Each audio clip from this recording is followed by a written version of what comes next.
کا مال لے لیا، ان دونوں کے لیے کچھ نہیں چھوڑا، ان کی دو لڑکیوں کو کچھ نہیں دیا، سب کے سب مال پر وہ قابض ہو گئے، لے لیے، اور جب تک ان کے پاس مال نہ ہوگا ان کا نکاح نہیں ہو سکتا۔ بچیوں کی شادی کے لیے پیسہ ضروری ہے، اس کے بغیر ان کی شادی نہیں کی جا سکتی۔ اب جب کہ ان کے والد بھی شہید ہو چکے ہیں تو اب کوئی ذمہ دار اور نگران کار بھی نہیں ہے، کمانے والا شخص بھی نہیں ہے، تو ان کا جو طریقہ تھا، ان کی جو دولت تھی، پراپرٹی تھی، جو بھی جائیداد تھی، اس پر ان کے بھائی قابض ہو گئے ہیں، قبضہ کر لیے ہیں، لڑکیوں کے لیے کچھ نہیں چھوڑے۔ نبی اکرم صلی اللہ علیہ وسلم نے ارشاد فرمایا اللہ تعالیٰ اس کے بارے میں فیصلہ فرمائے گا۔ اس وقت تک میراث کی آیت نازل نہیں ہوئی تھی، احکام میراث کے نہیں بتائے گئے تھے۔ وہ صحابیہ رضی اللہ عنہ جب حضور پاک علیہ الصلوۃ والسلام کی خدمت میں حاضر ہو کر یہ ماجرا، یہ واقعہ بیان کی تو حضور پاک علیہ الصلوۃ والسلام نے ارشاد فرمایا کہ اللہ تعالیٰ اس کے بارے میں فیصلہ فرمائے گا۔ اس پر میراث کی آیت نازل ہوئی۔ نبی اکرم صلی اللہ علیہ وسلم نے ان لڑکیوں کے چچا کو بلا بھیجا اور فرمایا کہ سعد کی بیٹیوں کو 2/3 حصہ اور ان کی والدہ کو 8واں حصہ دو، جو بچ جائے اب وہ تمہارے لیے ہے۔ یہ حدیث حسن صحیح ہے، ہم اسے صرف عبداللہ بن محمد بن عقیل کی روایت سے پہچانتے ہیں، شریک نے بھی اسے عبداللہ بن محمد بن عقیل سے روایت کیا۔ قرآن پاک میں اللہ تعالیٰ نے سورہ نساء میں 2 آیتوں میں تقریباً میراث کے مسائل بیان فرمائے ہیں کہ اگر شوہر کا انتقال ہو جائے اور وہ اولاد چھوڑ کر انتقال کریں، اولاد بھی ہو اس کی، تو بیوی کو 8واں حصہ ملے گا مال کا، اور بچیوں کو 2 ثلث ملیں گے۔ یوصیکم اللہ فی اولادکم، اللہ تعالیٰ تمہاری اولاد کے بارے میں تم کو تاکید کرتا ہے۔ یوصیکم اللہ فی اولادکم للذکر مثل حظ الانثیین، لڑکے کو 2 حصے اور لڑکی کو 1 حصہ دیا جائے گا۔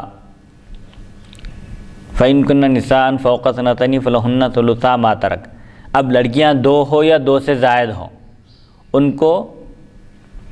کل مال کا وہ طریقہ جو چھوڑ کر انتقال کیا ہے شخص، اس کے مال میں سے 2/3 دیے جائیں گے، اور 8واں حصہ ماں کو دیا جائے گا، اس کی بیوی کو، اس شخص کی، اور جو بچ جائے اس کے بعد اس کے بھائی کو ملے گا۔ تو حضرت پاک علیہ الصلوۃ والسلام جب یہ آیت نازل ہوئی تو سعد بن ربیع رضی اللہ عنہ کے بھائی کو بلا بھیجے اور ان سے فرمائے کہ سعد بن ربیع کی بچیوں کو 2 ثلث دے دو، 2/3 دے دو، اور 8واں حصہ سعد بن ربیع رضی اللہ عنہ کی زوجہ کو دے دو، اور اس کے بعد جو مال بچ جائے وہ تمہارا حق ہے، اس میں تمہارا حق ہے، پورے مال پر تمہارا حق نہیں ہے۔ اب یہاں ایک اعتراض جو عام طور پر مغربی ممالک کی جانب سے کیا جاتا ہے، اسلام دشمن طاقتیں ہمیشہ اسلام کو بدنام کرنے کی اور اسلام کی شبیہ کو مسخ کرنے کی، اس کے امیج کو بگاڑنے کی کوشش میں رہتی ہیں۔ تو ایک مسئلہ آزادی حقوق نسواں، یعنی عورتوں کو آزادی کے نام پر، آزادی دینے کے نام پر، اور یہ باور کرانے کے لیے کہ مغرب اسلام کے علاوہ جو مذاہب ہیں اور اسلام دشمن طاقتیں عورت کو مردوں کے مساوی قرار دے رہی ہیں اور ان کے حقوق مردوں کے حقوق کے برابر بتا رہی ہے، یہ کہہ کر اس میں سے ایک اعتراض یہ بھی کیا جاتا ہے اور ایک سوال یہ بھی اٹھایا جاتا ہے کہ اسلام میں مرد کو 2 حصے دیے جا رہے ہیں اور عورت کو 1 حصہ، حالانکہ عورت کمزور ہے، اس کو دگنا دیا جانا چاہیے، لیکن اس کے مقابلے میں مرد کو ڈبل حصہ ہے اور عورت کے لیے 1 حصہ ہے۔ تو اس کا جواب یہ دیا گیا کہ مرد کے لیے جو 2 حصے ہیں اس کے لیے وہ 2 حصے بھی ناکافی ہیں، کیونکہ مرد پر بیوی کی ذمہ داری ہے، بال بچوں کی ذمہ داری ہے، ماں باپ اگر محتاج ہیں، خود مکتفی نہیں ہے تو ماں باپ کی بھی ذمہ داری ہے بیٹے پر، مرد پر۔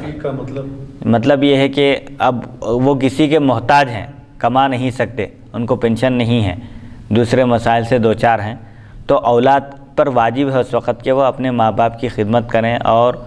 ان کی دیکھ بھال کریں، ان کی نگرانی کریں۔ ویسے اگر وہ محتاج نہ ہوں خدمت کے، تب بھی اولاد کی سعادت مندی یہ ہے کہ وہ اپنے والدین کو راضی کریں، ان کو خوش کریں، ان کے ساتھ حسن سلوک کریں اور ان کی خدمت کریں، جہاں تک ہو سکے ان کو راضی رکھنے کی کوشش کریں، کیونکہ ماں باپ کے بارے میں حضرت پاک علیہ الصلوۃ والسلام نے ارشاد فرمایا کہ وہ تمہاری جنت اور دوزخ ہیں، اگر تم ان کو راضی کرو گے تو جنت میں داخل ہو جاؤ گے، اور اگر ناراض کرو گے تو دوزخ میں داخل ہوگے۔ ایک صحابی حضور کی خدمت میں حاضر ہوئے اور عرض کیے کہ مجھے جہاد میں شریک ہونے کی اجازت مرحمت فرمائیے، تو آپ نے اجازت دیجیے، تو آپ نے فرمایا کیا تمہارے والدین زندہ ہیں؟ تو اس شخص نے عرض کیا ہاں، تو آپ نے فرمایا کہ جاؤ والدین کی خدمت کرو اور وہی تمہارے لیے جہاد ہے۔ اب اس حدیث میں مفتی صاحب ایک سوال میرے ذہن میں آیا ابھی جی، کہ جیسا کہ میرے آقا صلی اللہ علیہ وسلم ارشاد فرماتے ہیں اگر تمہارے ماں باپ زندہ ہیں، وہ صحابی رسول حضور کی خدمت میں حاضر ہوئے، آئے، بولے، عرض کیے یا رسول اللہ میں جہاد میں شریک ہونا چاہتا ہوں، جی، تو حضور نے فرمایا کیا تمہارے ماں باپ زندہ ہیں؟ وہ صحابی رسول عرض کیے جی ہاں۔ جی، تو آپ حضور ان سے فرمائے کہ تم اپنے ماں باپ کی خدمت کرو، اسی میں تم کو جہاد کا ثواب دیا جائے گا۔ جی، تو اب معلوم یہ ہوا کہ کیا اس حدیث میں امت کے لیے یہ تعلیم ہے مفتی صاحب جی، کہ جن کے ماں باپ زندہ ہیں لہذا وہ اپنے ماں باپ کی خدمت کریں اور وہ جہاد میں شریک نہ ہوں، اور جن کے ماں باپ جو ہے زندہ نہیں ہیں، جو انتقال کر چکے ہیں، جی، ایسے ہی لوگ جو ہے جہاد میں شریک ہونا چاہیے، جہاد میں حصہ لینا چاہیے؟ جی،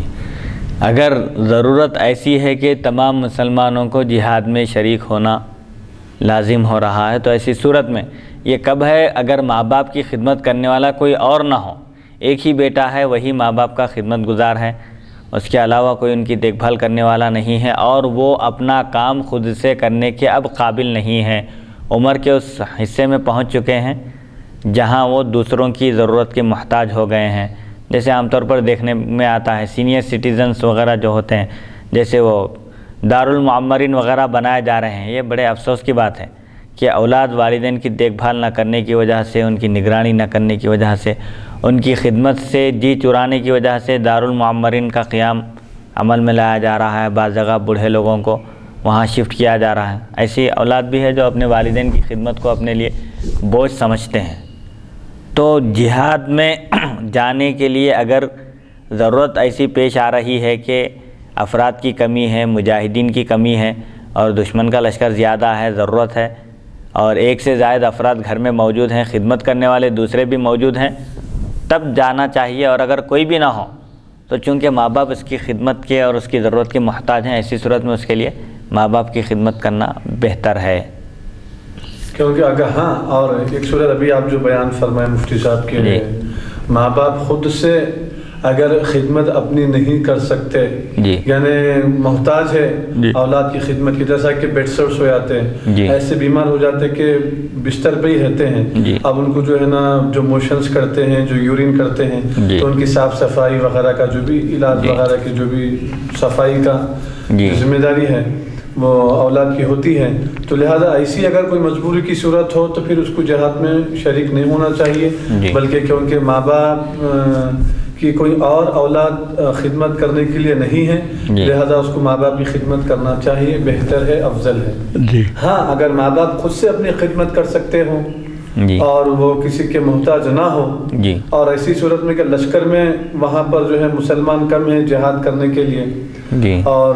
اس میں جہاد کی ضرورت ہو، کیونکہ ہم اسلام کے مقابلے میں کافروں کی تعداد زیادہ ہے اور مسلمانوں کی تعداد کم ہے، تو ایسی صورت میں اس کو جہاد میں شریک ہونا چاہیے۔ ہاں، تو اب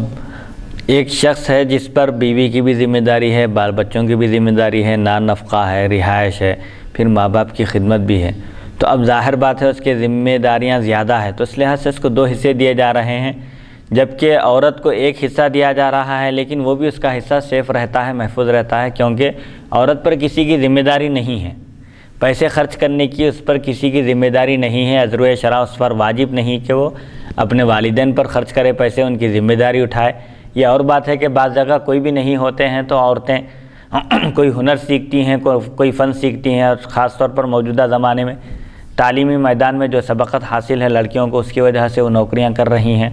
اور والدین کی خدمت کر رہی ہیں۔ بعض جگہ ایسی ضرورت پیش آتی ہے جہاں پر والد کا انتقال ہو جاتا ہے، کوئی بھائی وغیرہ بھی نہیں ہوتے، تو لڑکیاں تعلیم حاصل کر کے وہاں پر روزگار سے وابستہ ہو جاتی ہیں اور اپنے والدہ کی خدمت کرتی ہیں، بہنوں کی خدمت کرتی ہیں، یہ ایک الگ چیز ہے۔ لیکن عذر شرع عورت پر کسی کی ذمہ داری نہیں ہے، کوئی چیز واجب نہیں ہے، تو عورت کی ذمہ داری شوہر اٹھا رہا ہے، پھر اس کے باوجود اس کو پیسہ دیا جا رہا ہے تو وہ اس کا اپنا پیسہ ہے، اس کو مالک بنایا جا رہا ہے ایک حصے کا۔ اور اس ضمن میں ایک دلچسپ واقعہ بھی ہے کہ حضرت امام اعظم ابو حنیفہ رحمۃ اللہ علیہ کے تعلق سے حضرت سیدنا امام باقر رضی اللہ عنہ، جو امام حسین رضی اللہ عنہ کے پوترے ہیں غالباً، امام جعفر صادق کے فرزند ہیں نا، تو امام زین العابدین کے پوترے ہیں، امام زین العابدین رضی اللہ عنہ کے پوترے ہیں، ان کو غلط باور کرایا گیا، غلط فہمی ہو گئی تھی کہ امام اعظم ابو حنیفہ رحمۃ اللہ علیہ حضور پاک علیہ الصلوۃ والسلام کی احادیث شریفہ کے مقابلے میں قیاس سے کام لیتے ہیں، اپنی رائے کو ترجیح دیتے ہیں۔ ایک مرتبہ امام اعظم سے ملاقات ہوئی تو آپ نے فرمایا کہ اچھا آپ ہی ہیں وہ شخص جو ہمارے جد امجد کے خلاف جاتے ہیں، ان کی خلاف ورزی کرتے ہیں۔ تو حضرت امام اعظم ابو حنیفہ رضی اللہ عنہ نے ان سے عرض کیا ادباً کہ آپ ہمارے لیے قابل احترام ہے، لائق احترام ہے، سادات کرام سے آپ کا تعلق ہے، آپ کا احترام ہم پر واجب ہے، آپ تشریف رکھیے، آپ کو غلط فہمی ہو گئی ہے، میں اس کا ازالہ کروں گا، تو اس کو آپ کی غلط فہمی کو دور کروں گا، میں آپ کو جو غلط باور کرایا گیا ہے، جو ڈاؤٹس ہیں اس کو میں کلیئر کروں گا، آپ تشریف رکھیے بلکہ بٹھائیں۔ اور پھر امام اعظم ان سے پوچھے، چند مسائل پوچھے، اس میں سے ایک مسئلہ یہ بھی تھا کہ مرد کمزور ہے یا عورت؟ تو آپ نے فرمایا کہ عورت کمزور ہے۔ پھر آپ نے دریافت کیا، پوچھا کہ مرد کے لیے 2 حصے ہیں یا عورت کے لیے؟ تو آپ نے فرمایا کہ عورت کو 1 حصہ دیا جاتا ہے اور مرد کو 2 حصے دینا ہے عذر شرع۔ تو آپ عرض کیے کہ اگر میں قیاس کرتا تو قیاس تو یہ چاہتا ہے کہ جو کمزور ہے اس کو زیادہ مال دیا جائے، لیکن میں ایسا نہیں کہا، چونکہ قرآن میں آیا ہے اور احادیث میں آیا ہے کہ مرد کو 2 حصے دیے جائیں اور عورت کو 1 حصہ دیا جائے۔ اگر میں یہاں قیاس سے کام لیتا تو میں یہ کہتا تھا کہ مرد کے مقابلے میں عورت کو 2 حصے دیے جائیں اور مرد کو 1 حصہ دیا جائے، کیونکہ عورت کمزور ہے، لیکن میں ایسا نہیں کہا۔ اور ایک مسئلہ یہ پوچھے کہ منی ناپاک ہے، زیادہ بری ہے یا پیشاب؟ عرض کیا، آپ فرمائے کہ پیشاب۔ تو آپ فرمائے کہ میں اگر قیاس کرتا تو یہ کہتا تھا کہ جب بھی کوئی شخص ضرورت سے فارغ ہوتا پیشاب کرتا تو اس کو غسل کرنا لازم ہے کہتا تھا، میں ایسا نہیں کہا، کیونکہ قیاس تو یہ چاہتا ہے کہ جو چیز زیادہ بری ہے، پیشاب گندی ہے، اس سے غسل واجب ہوتا ہے، لیکن میں ایسا نہیں کہا۔ تو بہرحال مختلف ایسے ہی پوچھے کہ نماز افضل ہے یا روزہ؟ یہ دونوں بھی اپنی اپنی جگہ ایک مستقل فرض ہیں، عبادت ہیں، اور دونوں کی بھی حیثیت یہ بھی فرض عین ہے، ہر فرد پر واجب ہے۔ تو نماز افضل ہے یا روزہ؟